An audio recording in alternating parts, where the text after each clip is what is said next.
Ahora, en algún momento en la conversación previa a la entrevista, usted mencionó que hay, en medicina hay una, respecto al enfoque de los errores, ¿no? Hay una tergiversación de objetivos y una confusión. Sí, yo quiero aclarar un poco lo que es esto. Esto es un problema muy crucial en esto.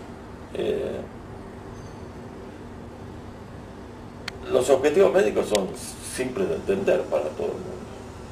Es decir, son vivir mejor y vivir más en lo posible sin deterioro de la calidad de vida. Y ese es el objetivo. Ahora, ¿cuál se ha convertido en objetivo? Se ha convertido el objetivo en normalizar riesgos. Curar la enfermedad activa sigue siendo vigente y la verdad que en eso se han logrado avances extraordinarios y reales. Y casi diría, ahí no hay oportunidad de no decir la verdad. Es como el contado, la cosa vale lo que vale en ese momento. El problema es cuando una apuesta empieza a enfocar riesgos. Y cuando empieza a enfocar riesgos, se está refiriendo a lo que va a pasar en el futuro, es decir, una especie de pronóstico meteorológico de la medicina.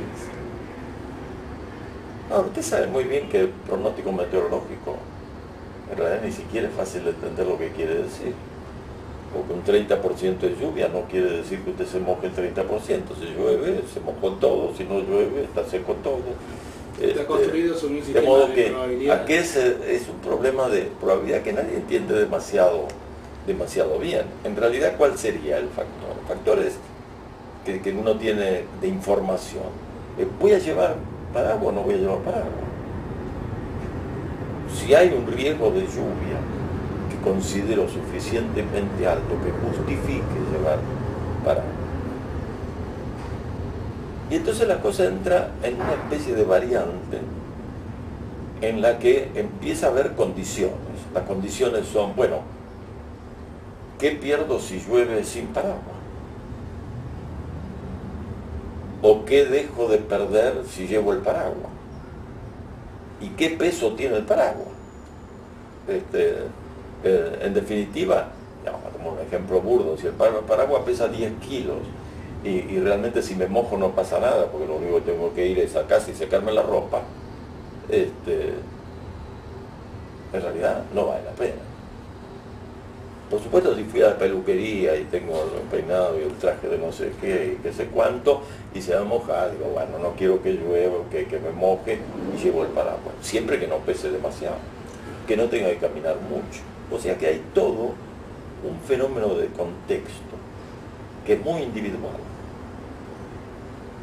Y todas las indicaciones las hace probabilísticas, las hace un señor en su escritorio, manejando números. Maneja números y dice la probabilidad es tal. Y le da la probabilidad como un hecho consumado, irreversible, al que usted tiene que ajustarse. ¿Sí o sí? No importa el costo.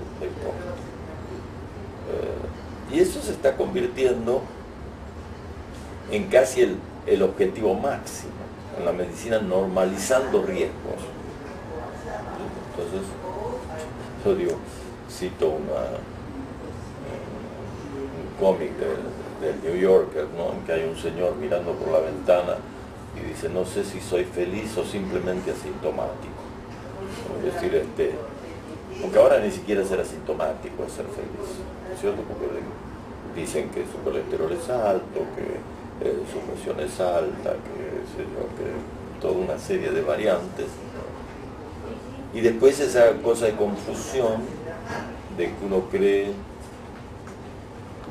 que en todas las enfermedades vale eso de que cuanto antes la diagnostiques mejor y cuanto antes la trates mejor.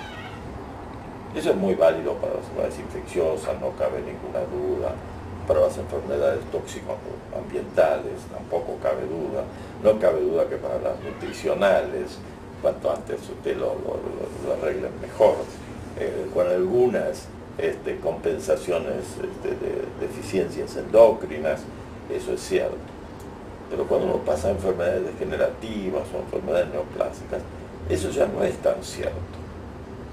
Primero porque la evolución es una evolución en gran parte probabilística. Y usted va a considerar que a todos les va a ir mal para que justifique hacer el diagnóstico y la prevención, digamos. Y eso no es tan cierto. Hay enfermedades que han sido para mí catastróficas. El cáncer de próstata ha sido catastrófico. Se ha llevado a la gente a decirle: quiero un cáncer de próstata, pero bueno, está bien, me han convencido de que en realidad no tengo que hacer nada, así que duerma tranquilo con el enemigo. Es difícil, es muy, muy difícil. Y eso creo que sí, que es una tergiversación. Es decir, la tergiversación está en creer que beneficiando riesgos, usted actuando sobre riesgos, tiene la misma certeza que actuando sobre cosas consumadas. Entonces, ¿cómo hace uno para detectar si una cosa que le dicen es verdad o es mentira? Siempre es difícil a priori, es decir, a posteriori es fácil. ¿Fue verdad o no fue verdad? Prospectivamente tiene una dificultad que para mí la solución está en decir, bueno, ¿cuántos casos he necesitado para demostrar que esto es útil? Útil, nuevamente, en eso de vivir mejor, tener mejor calidad de vida. Si yo, para las cosas importantes, para saber que una apendicitis debe operarse, necesito 3 casos. No operé 2 y operé 1, el que el 1 se salvó, los otros 2 se murieron. Si tiene una meningitis tuberculosa, es facilísimo, se moría en un mes, lo trato, no se muere, al mes yo necesito 2 casos, 3. Es decir, para una cosa más compleja puedo necesitar 100 casos.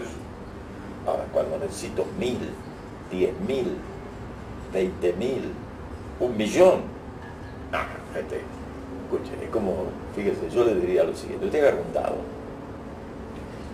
y dice, no sé si está cargado o no está cargado alguna carga, y tiro el dado, lo tiro 10 veces y se distribuye bien entre los números. Lo tiro 100 veces y se distribuye bastante bien entre los números. Lo tiro 1000 veces y no, hay un pequeño predominio en una de las cargas. Sí, usted sabe que tiene una carga, pero es una carga insignificante. Es decir, y eso es lo que yo llamo un poco la relevancia del problema. Todo se ha transformado en significación estadística, que no es lo mismo que significación en importancia. Y eso estaría influyendo en la definición de prioridades, digamos. ¿Sí? Y bueno, está influyendo en lo que uno toma decisiones importantes. La decisión más importante es en qué invierte el médico su tiempo, en qué invierte el médico su preparación, en qué invierte la política de Estado sobre las inversiones en salud pública. Y respecto a este último tema que usted menciona, ¿no? Las políticas de Estado sobre salud pública, ¿cómo piensa que debería ser la definición de esas prioridades?